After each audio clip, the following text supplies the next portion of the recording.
राधा स्वामी, राधा स्वामी दयाल की दया, राधा स्वामी सहाय, राधा स्वामी। प्यारी साध संगत जियों, आप सबसे विनती है, जिस उद्देश्य को लेकर आए हो, अगर उससे लाभ उठाना चाहते हो तो शांति से जब तक सत्संग का कार्यक्रम चले बैठें और ध्यान से सुनें। सबसे पहले आपसे एक अर्ज करना चाहूँगा। आप बच्चों को साथ लेके आए होंगे, साथ में नाला बह रहा है, उसमें या तो पानी होगा तो नहाते हैं, क्या करते हैं, बाहर खेल रहे हैं। और कई बार खुशी मायूसी और दुख में बदल जाया करती है। तो आप तो यहाँ सत्संग सुनने में मस्त हो जाओगे, बच्चों को आज़ादी से छोड़ रखा है। मैं यहाँ से देखता हूँ, सड़क है, नदी है, बच्चों में इतनी समझ नहीं, कोई नादानी गलती से कोई दुर्घटना होगी तो अच्छी बात नहीं होगी। तो मेहरबानी करके अपने बच्चों को संभालें। और जो बच्चे अगर बात मेरी सुन रहे हैं तो यहाँ सत्संग पंडाल में आके आराम से बैठ के सत्संग का लाभ उठाएं।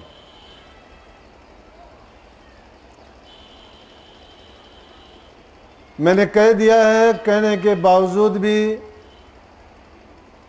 सत्संग की बातें तो नहीं सुनते, ना सुनो। उसमें तो हो सकता है आप सोचते होगे किसी का और किसी का हित होगा, लेकिन ये तो आपके स्वार्थ की हित की बात कहता हूं कि उसका दुख आपको ना हो या कोई भी खुशी गमी में ना बदले, उससे पहले सचेत कर रहा हूं और आपको सचेत हो जाना चाहिए। ये बैसाखी का सत्संग इसी हांसी आश्रम में काफ़ी सालों से हो रहा है और निश्चित है सब संगत को पता होता है। काम का टाइम है, अपनी संगत जमींदार आदमी, कृषक लोग हैं, खेती का काम करते हैं और अब काम का सही अवसर है, क्योंकि गेहूं की कटाई, सरसों की कटाई कढ़ाई चल रही है। फिर भी आप अपने कीमती समय में से समय निकाल के आए हो तो उसका लाभ जरूर उठाओ। सत्संग जगह जगह होते हैं, काफी आपके आश्रम हैं, उनमें लाभ उठाते भी हैं। आपकी श्रद्धा, विश्वास और आपका ख्याल भी है कि आप उससे लाभ उठाएं, परंतु फिर भी हम सत्संग का लाभ पूर्ण रूप से नहीं उठा पाते और उसका कारण होता है लापरवाही। कलयुग में जीव के कल्याण के लिए या तो नाम का सुमन और या फिर सत्संग, दो ही ऐसे तरीके हैं कि ये जीव बुरे रास्ते से हटके अपना कल्याण करवा लेता है। नहीं तो महापुरुषों ने कहा है कि ये जग कोठी काठ की, चौं दिस लागी आग, घर में रहे सो जल मरे संत उबरे भाग। इस संसार को किसी ने दुखों का घर कह दिया, किसी ने इसको जन्म मरण का रोग कह दिया, तो किसी ने इसको कर्म भूमि कह दिया। लेकिन कुछ भी है, कर्म योगियों के लिए कर्म भूमि है, भोगियों के लिए भोग भूमि है, और जो कुछ कर निकलते हैं उनके लिए ये उनका सब कुछ है उसी तरह से जिस प्रकार से काठ का मकान हो और उसके चारों तरफ जब अग्नि लगी हुई हो तो उसमें रहना और ज़्यादा दिन तक जीवित रहना संभव नहीं है। और वो संभव क्यों नहीं है कि काठ की सामर्थ्य नहीं कि वो अग्नि के सामने ठहर सके या उसका मुकाबला कर सके। ये जीव अपना कर्म भोगने के लिए संसार में आया था अपना कर्म भोगने के लिए। इंसान का चोला इसको मिला कि अपने कर्म को हल्का करे, लेकिन उसके विरुद्ध हुई बात, हल्का करने की बजाय उस बात को, उस मर्म को भूल गया, और भूलने के बाद इसने नए कर्म करने शुरू कर दिए। उस अज्ञान बस इसने और नए कर्म करके अपना जो कर्म का भार था वो कम करने की बजाय और ज्यादा बढ़ाया। तो संत और महापुरुष सत्संग के माध्यम से संसारी जीवों को नाम देके जो उनका भ्रम है, जो भटके हुए हैं मार्ग से, उनको सही मार्ग पर लाके उनको वही बात याद दिलाते हैं कि तेरा इस संसार में जो काम था वो था कि जन्म मरण से छुटकारा पाना, दुखों से छूट जाना और इस काठ की कोठी से बाहर निकल के अपने जीव का कल्याण करना। लेकिन ऐसी बीमारियां लगी इस जीव की कि कोई कुल की, कोई कुटुंब की, कोई परिवार की, कोई जाति की, कोई समाज की, ऐसे बंधनों में बंध है ये कि लोक लाज कुल की मर्यादा, ये बंधन क्या करूं बखान। लोक लाज के, कुल मर्यादा के ऐसे बंधन पड़े, किसी को शर्म आती है कि मैं सत्संग में कैसे जाऊं, लोग कहेंगे कि ये सत्संग में जाता है। उस चीज के लिए शर्म नहीं करता। तुम शराब पीते हो, जुआ खेलते हो, दूसरे बुरे कर्म करते हो, जब ये महसूस नहीं करते कि कोई आपको क्या कहेगा। एक नेक कर्म के लिए जाते हो, उसके लिए तुम्हें डर लगता है, उनका मुकाबला नहीं कर सकते। यही बात है इस संसार की कि संसार में इंसान दुश्मनी को निभा सकता है, दुखों को बर्दाश्त कर सकता है, इज्जत मान बढ़ाई को बर्दाश्त कर सकता है, लेकिन थोड़ी सी बात होने पर तिलमिलाहट होने लगती है। अरे जिसको मीठा खाने का आनंद आता है, स्वाद आता है, उसको चरचरा या नमकीन चखने और खाने के लिए भी तैयार रहना चाहिए। अकेला इसको दुखों का घर कहना नहीं, अकेला इसको कलयुग नहीं कहना। ये भी मत समझना कि इसमें काल का ही सब कुछ करा हुआ चलता है तुम्हारे मन का किया हुआ, और मन की पहरेदारी करने के लिए संत आपको जगाने के लिए आते हैं कि इस मन की चाल में जो जो फंसे वही इस संसार के गुलाम होके दुख सुख भोगते रहे, और उनके लिए हमेशा ही ये संसार कलयुग रहा। लेकिन जिन्होंने संतों की शरण पाके अपने जीवन को संवार लिया, अच्छे गुणों को अपना लिया, बुराई से जो बच गए, मान बढ़ाई लोक लाज जिन्होंने छोड़ दी, उनके फिर बिगाड़ की गुंजाइश नहीं रही और वो अपना काम करके गए। तो संतों ने इसीलिए कहा कि जितने भी बंधन पड़े हुए हैं संसार के, उन बंधनों को काटने के लिए एक ही दवाई है कि नाम। इस युग में अगर कोई नाम का सिमरण भी करता है तो भी वो अपने कर्म के भार से मुक्त हो सकता है। मुक्ति और कोई चीज नहीं, मुक्ति नाम छूट जाने का है, किसी चीज से आजाद हो जाने का है। लेकिन संसार की छोटी छोटी बुरी आदतों के गुलाम बन के उनको हम भोगते हुए उनके ऐसे बंधन में हैं तो फिर कैसे छूट जाएंगे। पहली चीज यही है कि उन छोटी आदतों को सुधारो, और वो आदतें कब सुधरेंगी?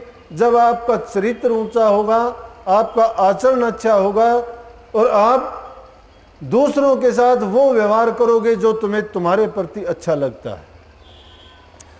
कोरी अगर नाम की बात आपको कही जाए, अभ्यास की बात बताई जाए, या करने की बात समझाई जाए, वो संभव नहीं हो सकती। वो आप तभी कर पाओगे जब आपने पहले अपने अंदर सद्गुणों का भंडार भर लिया है। और वो भंडार कब भरा जाएगा? जब मन पहले जिन बुराइयों से भरा हुआ है उनसे उनको रिक्त कर दोगे, खाली कर दोगे। बुराइयां जब तक इंसान की छूटती नहीं है, अच्छाई आने के लिए खाली जगह नहीं है, तो कहां पर आप अच्छाई को अपनाओगे, कहां लेके जाओगे? तो उन अच्छाइयों को अपनाने के लिए जरूरी है कि पहले जो विकार भरे हुए हैं हमारे मन में, घट में, बात तो सभी सुनते आए हो, ग्रंथों से सुनते हो, महापुरुषों से सुनते हो, और आपको पता भी है कि ये बार का जो खेल है ये सब बेकार का और झगड़ा झूठा है। ये जैसे हजूर ने फरमाया कि बार की जो आंख देखती ये सब झगड़ा झूठा है, अंदर की आंखों से देखो घट में खेल अनूठा है, मन माया की फिरे दुहाई 5-25 ने लूटा है, ताराचंद भवसागर तिरगे सतगुरु सिर पर खूटा है। लेकिन अंदर का रस, वो आनंद, वो शांति का झरना है तो अंदर में, लेकिन अंदर में जाओगे कैसे? अंदर में जाने के लिए आपको रास्ता खोजना पड़ेगा, और रास्ता खोजने के लिए खोजी की शरण लेनी पड़ेगी, और खोजी की शरण लेने के लिए उनसे अनूने विनती और प्रार्थना करनी पड़ेगी। यही अनन्य भक्ति है कि अपने सतगुरु से वो दीक्षा लेके, रास्ता लेके, उन नाम लेके, उस नाम की सतत निरंतर कमाई करो। हम तो नाम लेते हैं, नाम को भूल जाते हैं। नाम को क्या भूल जाते हैं? आके दूसरे ही दिन कहते हैं कि मेरे से गलती हुई। तो मैं बहुत सीधे अक्षरों में ऐसी सादी बात कहता हूं, प्रेमी, अगर आपने गलती की है, गलती में मजा आया तो फिर करते रहना। अगर गलती से आपको कोई कष्ट हुआ तो गलती को छोड़ देना। कितने सीधे अक्षरों में बात कही, लेकिन जस्ती नहीं, इंसान स्वार्थी है। जहां इसका स्वार्थ पूरा होता है, स्वार्थ भी कैसा? जो बाहरी संसारी, और बाहरी संसारी भी कौन सा?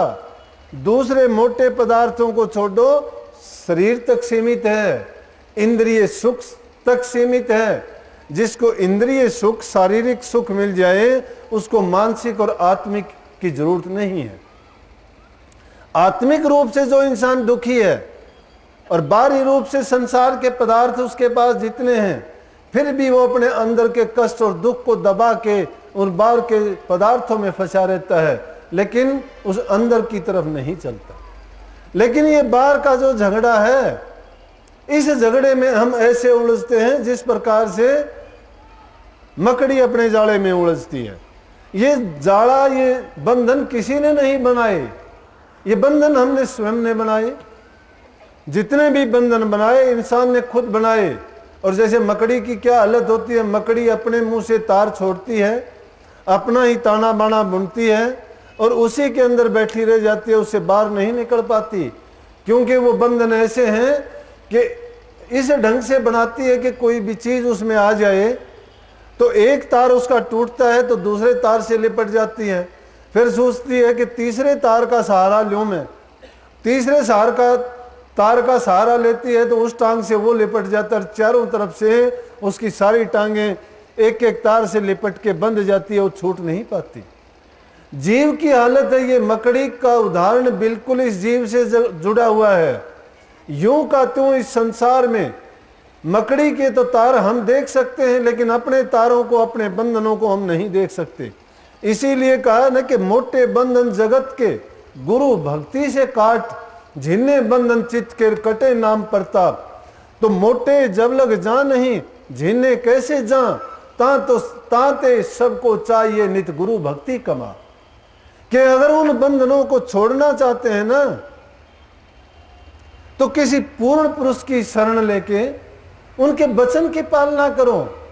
उनकी जो हिदायत है उनके अनुसार चलो, फिर वो जिम्मेवार हैं। फिर आप अगर कोई काम आपका नहीं होता है तो उनको फिर शिकायत कर सकते हो कि मैंने ऐसा किया था, लेकिन आप शिकायत करने लायक नहीं रहोगे, क्योंकि हम अपनी कमी को, अपनी गलती को जब समझना शुरू कर देंगे, हमारे अंदर लाखों करोड़ों गलतियां भरी पड़ी हैं। बुरा जो देखण मैं चलिया तो बुरा न मिलया कोई, जो तन खोजूं अपना तो मुझसे बुरा नहीं कोई। खोज किस चीज की करनी है? अपनी करनी है, स्वयं की खोज करनी है। अंदर में तब झांकोगे जब बाहर से अपने तरफ झांकोगे। आप पहले अपनी बाहरी बुराइयों को देखो कि आप जो कर रहे हो क्या कर रहे हो, क्या वो दूसरे को शोभा देगा, क्या दूसरे के प्रति जो आचरण करते उसको अच्छा लगेगा, या वो आचरण जो उसके साथ तुमने किया है वो तुम्हारे साथ हो जाए तो तुम्हें कितना अच्छा लगेगा। जब ये सवाल आपसे आप एकांत में जब बैठते हो, जब भजन नाम सिमरण पर बैठते हो, उससे पहले ये सवाल अपने आप से किया करो। और जब इनका जवाब आपको मिल जाएगा तो फिर मुझे आके शिकायत कर देना कि आपका भजन क्यों नहीं बनता। जब आदमी आत्म निरीक्षण नहीं करता है तो आत्म खोज कैसे कर लेगा? आत्मा का ज्ञान तो आदमी को तभी होगा कि आत्म निरीक्षण करता चलेगा। हम तो अपना निरीक्षण नहीं, दूसरे का पर निरीक्षण करते हैं। दूसरे को तो बेखूबी देखते, वो क्या पहनता है, क्या खाता है, कहाँ जाता है, क्या करता है, क्या बोलता है, उसका बोलने का तरीका क्या है, उसका व्यवहार क्या है। अरे महापुरुषों ने कही इन बातों को बड़ी गहराई से सोच समझ के देख के कहा कि तुझे पराई क्या पड़ी, तू अपनी आप न मेड़। दूसरे की क्या चिंता करता है, अपनी चिंता खुद करके देखना। तू उसकी चिंता करते करते अपना पाप, अपना भार तो था, उसका और भार लगा लिया। और जब हमें इन बातों का पता लग जाए और उन दुखों से छूट नहीं पाते, आदतों को से बच नहीं पाते हो, तो उन आदतों के लिए संतों ने, महापुरुषों ने आरती बता दी, बेनती बता दी, प्रार्थनाएं बता दी, अरदास बता दी। उनमें बड़ी ताकत होती है। तुम तो मंत्रों में के बहकावे में तो आ जाओगे कि उस मंत्र से ये होता है।